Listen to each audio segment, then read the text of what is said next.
এইমাত্র ৪ ঘণ্টা উপদেষ্টা মণ্ডলীর বৈঠক শেষে পে স্কেল রিপোর্ট বাস্তবায়নে ৭ সদস্য কমিটি গঠন করে প্রজ্ঞাপন জারি। তো বন্ধুরা, এই বিষয়টি নিয়ে আজকের এই ভিডিওটিতে বিস্তারিতভাবে আলোচনা করতেছি, তাই ভিডিওটি সম্পূর্ণ মনোযোগ সহকারে দেখার জন্য অনুরোধ রইল। এবং যারা যারা এখন পর্যন্ত আমাদের এই চ্যানেলে নতুন সদস্য রয়েছেন তাদেরকে চ্যানেলটি সাবস্ক্রাইব করে পাশে থাকা বেল আইকনটি অল করে দেওয়ার জন্য অনুরোধ রইল। তো বন্ধুরা, সরকারি চাকরিজীবীদের দীর্ঘদিনের প্রত্যাশিত পে স্কেল রিপোর্ট নিয়ে আলোচনার জন্য আয়োজিত ৪ ঘণ্টাব্যাপী বৈঠক শেষ হয়েছে মাত্র। বৈঠকে অংশগ্রহণকারীরা পে স্কেল রিপোর্ট গ্যাজেট আকারে বাস্তবায়নের সম্ভাব্য প্রকাশ, নতুন বেতন কাঠামো, গ্রেড পরিবর্তন, বাজেটের সামঞ্জস্য এবং সরকারি কর্মচারীদের আর্থিক নিরাপত্তার বিষয়গুলো নিয়ে বিস্তারিত আলোচনা করেন।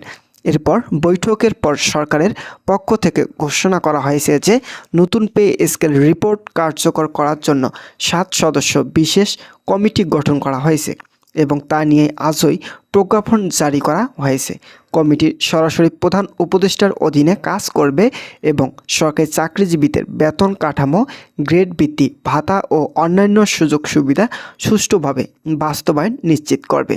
একজন উপদেষ্টা সাংবাদিকদের জানান, আমরা চাই নতুন পে স্কেল বাস্তবায়ন যেন সময়মতো এবং নিরপেক্ষভাবে হয়। এটি সরকারি কর্মচারীদের দীর্ঘদিনের প্রত্যাশার সার্থকতা। আমরা চাচ্ছি কমিটি যথাযথভাবে কাজ করবে এবং প্রয়োজনীয় প্রস্তাবনা প্রধান উপদেষ্টার কাছে উপস্থাপন করবেন। তো বন্ধুরা, ভিডিওটি চলাকালীন সময় এখন পর্যন্ত যারা যারা আমাদের এই চ্যানেলে নতুন সদস্য রয়েছেন তাদেরকে চ্যানেলটি সাবস্ক্রাইব করে পাশে থাকা বেল আইকনটি অল করে রাখার জন্য অনুরোধ রইল। তো বন্ধুরা, নতুন কমিটিতে অন্তর্ভুক্ত হয়েছে অভিজ্ঞ কর্মকর্তাদের যারা বাজেট পরিকল্পনা, প্রশাসনিক ব্যবস্থাপনা, মানব সম্পদ উন্নয়ন এবং আর্থিক বিশ্লেষণে পারদর্শী। সরকারি সূত্রের খবর অনুযায়ী কমিটি আগামী কয়েক সপ্তাহের মধ্যে নতুন পে স্কেল বাস্তবায়নের জন্য বিস্তারিত রূপরেখা তৈরি করবে এবং তা সরাসরি সরকারের অনুমোদনের জন্য উপস্থাপন করবে। পদক্ষেপটি রাজনৈতিক মহলে ইতিমধ্যে গুরুত্বের সঙ্গে দেখা হচ্ছে। বিশেষ করে নির্বাচনের প্রাক্কালে এই ধরনের পদক্ষেপ সরকারের চাকরিজীবীদের প্রতি দায়বদ্ধতা প্রদর্শনের স্বীকৃতি হিসেবে গণ্য হচ্ছে। প্রধান উপদেষ্টা বৈঠকের পরে সাংবাদিকদের বলেন, নতুন কমিটি এবং প্রজ্ঞাপন হলে আমাদের প্রতিশ্রুতি অংশ। আমরা চাই পে স্কেল কার্যকরণ যেন নির্বাচনের আগে না হয়, বরং যথাযথ সময়ে সুষ্ঠুভাবে এবং স্বচ্ছভাবে সম্পন্ন হয়। তো বন্ধুরা, সরকারি বিশ্লেষকদের মতে নতুন পে স্কেল বাস্তবায়ন হলে সরকারি কর্মচারীদের বেতন বৃদ্ধি, গ্রেড সমন্বয় এবং অন্যান্য সুবিধা আরও স্বচ্ছ ও কার্যকর হবে। এটি শুধু চাকরিজীবীদের আর্থিক নিরাপত্তা বাড়াবে না, বরং তাদের কর্মসংস্থান ও পেশাগত উন্নয়নের জন্য গুরুত্বপূর্ণ ভূমিকা রাখবে। কমিটি নিয়মিতভাবে পে স্কেল কার্যকরণ প্রক্রিয়ার অগ্রগতি পর্যবেক্ষণ করবে এবং প্রয়োজনীয় সংশোধনমূলক পদক্ষেপ গ্রহণ করবে।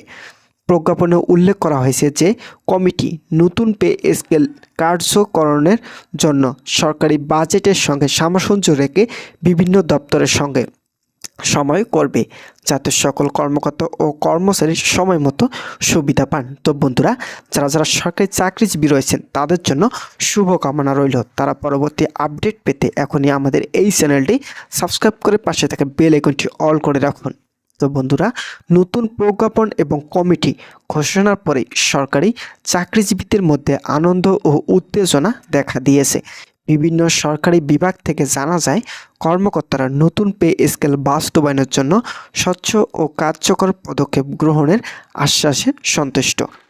বিশেষজ্ঞরা বলেছেন, এই পদক্ষেপ সরকারি কর্মচারীদের মনোবল বাড়াতে সাহায্য করবে এবং আগামী দিনে সরকারি ব্যবস্থায় আরও স্থিতিশীলতা আনার দিকে কাজ করবে। অর্থনৈতিক বিশ্লেষকরা মন্তব্য করেছেন, নতুন পে স্কেল বাস্তবায়ন সরকারের বাজেট ব্যবস্থাপনায় সুষমতা বজায় রাখবে এবং সরকারি খাতের কর্মচারীদের আর্থিক নিরাপত্তা নিশ্চিত করবে।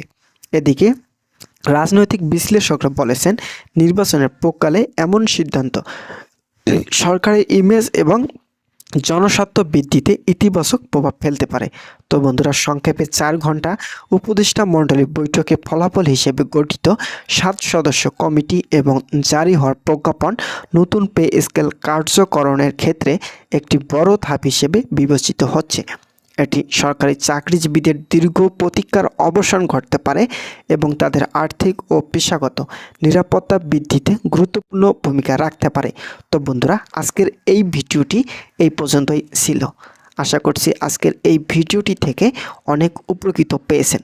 যদি উপকৃত পেয়ে থাকেন তাহলে অবশ্যই আমাদের এই চ্যানেলটি সাবস্ক্রাইব করে পাশে থাকার বেল আইকনটি অল করে রাখবেন, যাতে পরবর্তীতে নবম জাতীয় পে স্কেল সম্পর্কিত সকল গুরুত্বপূর্ণ আপডেট তথ্য আমাদের এই চ্যানেলে পেয়ে যেতে পারেন। ধন্যবাদ সকলকে।